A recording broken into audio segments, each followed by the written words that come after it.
If your best person stopped showing up to work tomorrow, how much of their thinking could you actually rebuild from what you already have saved? So I'm not talking about their calendar, I'm talking about their judgment. So how would they answer tricky questions? How do they handle exceptions? How do they decide what matters first?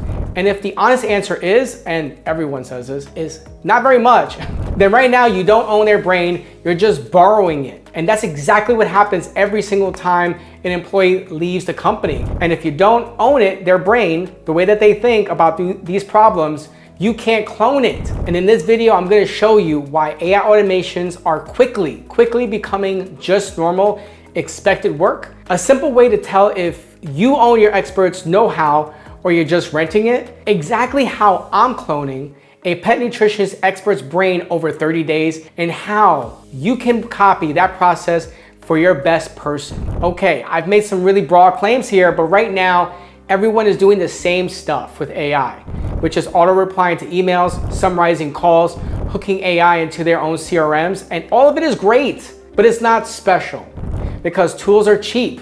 Templates are absolutely everywhere, and your competitors can watch one YouTube video and copy the same automation this weekend. So we already established automations are like Excel now.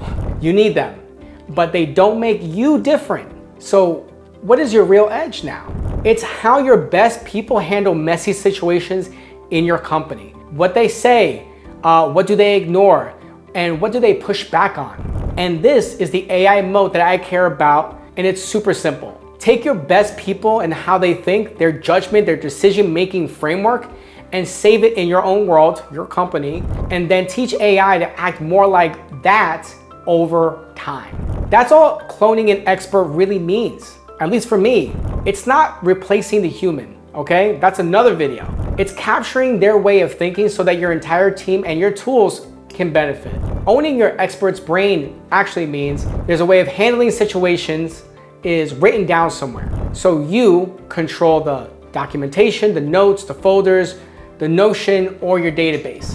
If you switch tools, you can actually take all that knowledge with you and you can reuse it with any AI tool that you want. And what do I mean by renting? It only lives in their head, meaning that they left the company for some reason, or it lives inside some SaaS product, which is black boxed. Okay, you don't know how it works, they barely know how it works, and if your employee leaves or you stop paying for the SaaS or the SaaS company goes out of business, guess what? You're back to square one. So here's a simple test. If this person, your top performer in your company, left or this tool shut down, do we still have their way of thinking or the way that they handle situations in a place where we can reuse it or duplicate the efforts of that person? So if the answer is not really, then right now you don't own the brain, you're just renting it. So let me show you how we're fixing that with a real client actually.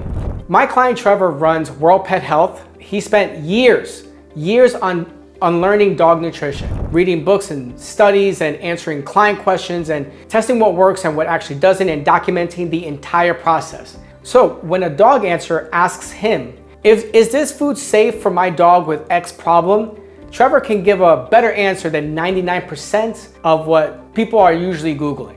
So he wants to clone his brain so that his team can answer more questions without him. Pet parents can still get Trevor level answers when he's not around, and later down the road, AI can actually help answer in his way and not generic internet advice. So here's what we're doing with Trevor for 30 days, and you can run the same play for the best person at your company, okay? If not yourself.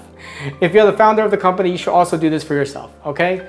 Step one, collect their stuff. First, we grab everything he's already created, which is books and studies that he trusts, his own notes, and written answers that he sent to clients, or maybe even any videos or talks where he explains dog nutrition. If this was your expert, that might be maybe emails that you've written to customers, Slack messages that say, this is how we handle this, looms, SOPs, checklists, trainings, or even Notion pages. We dump all of that into one place that you own. So let's just call it a Google Drive folder, a Notion space, or just a simple database. And to be clear, this is not a vendor's AI workspace, it's your accounts, okay? So we're not gonna ask them to create new content just yet. We're just pulling what already exists into one bucket that you can control, which leads us to step number 2, organize and intern test it. Next, this is where we make it usable. So let's talk about Trevor for a second. We created a simple bucket like puppy questions, senior dog questions, specific conditions like kidney allergies, etc., specific ingredients, and do and don't lists. I'm oversimplifying it, but this is just to give you an idea of the buckets where we need him to fill those with information. For your expert, buckets might be angry customers, good versus bad leads, refunds that we say yes to, refunds that we say no to, and VIP situations. Then we run what I call the intern test. So this is the intern test. If I hired a smart intern tomorrow, could they look at these buckets and in just say 10 to 20 seconds, find 1 to 3 examples of how we've handled a similar situation before? And if yes, oh, well, good for you, you're organized enough. If no, just rename the folders, adjust buckets, and add more examples into until a regular human can find stuff without guessing. That's all the organizational work that needs to be done, okay? And we move on to step 3, which is save real answers on purpose. So the last piece is where the judgment actually shows up. Now, for the next couple of weeks, anytime, in my case, Trevor answers a real client question about dog nutrition, we save that question, his full answer, and a one-liner about why he answered it in that way. So here's an example of one recipe card for Trevor. So the question was, my 10-year-old dog has kidney issues, is high protein food okay? Of course, we're oversimplifying this because we still need more data about what kind of dog and blah, blah, blah, blah. But then we track the answer, which is Trevor's full explanation in his own words. Then why? This is the why. Older dogs with kidney problems often need lower protein. Here's how I would think about it, blah, blah, blah, blah, blah. And then there are red flags, okay? So, but for your expert, the question might be, client is 40 days past refund period, but says product was defective. What do we do? The answer is how your expert actually responded, and then why. We bent the rule here because, and then any red flags. We never do this when. So now you're building essentially a recipe book. So when situation looks like this, here's what we've answered before, and here's why. And that recipe book living in your folders is the thing that you will eventually point at AI, so you can train an AI model on those decision frameworks. Okay, so where does the AI part actually come in? We have 2 simple spots. Number 1 is search and suggest. Once your recipe book has enough examples, you can use basic tools to search similarly past questions and show you how they were answered before. And let a junior copy and tweak instead of starting from scratch. Number 2, teach the model to act more like your expert. So later, once you have a bunch of good Q&A examples and you're confident in them, you could train a model to use those answers at its starting point, follow your rules, and then speak in your voice. You see, that second step, the teach a model to act more like us part, is what people are calling fine-tuning. I think that's where a lot of future IP will actually live, but only if you actually collected great examples that live in your accounts and you can repeat this across different experts and areas in different departments in your company. If you skip to the let's just buy an AI tool without the recipe book, well then you're just going to make a vendor's model much smarter, not building your own brain. So let's just go through a quick don't do this list. Don't start by buying a fancy agent and expecting it to think like your best person on payroll, okay? And don't dump 10,000 random documents into ChatGPT and hope for magic, okay? Everyone was doing this about a year ago. I certainly did. It doesn't actually help, okay? So just a pro tip. And don't try to fine tune anything until you have real examples of good answers in one place. So what you should start with is one expert, one type of situation, and a small clean recipe book. And everything else is gonna be built right on top of that good foundation. So here's your 30-day plan that you can actually run, okay?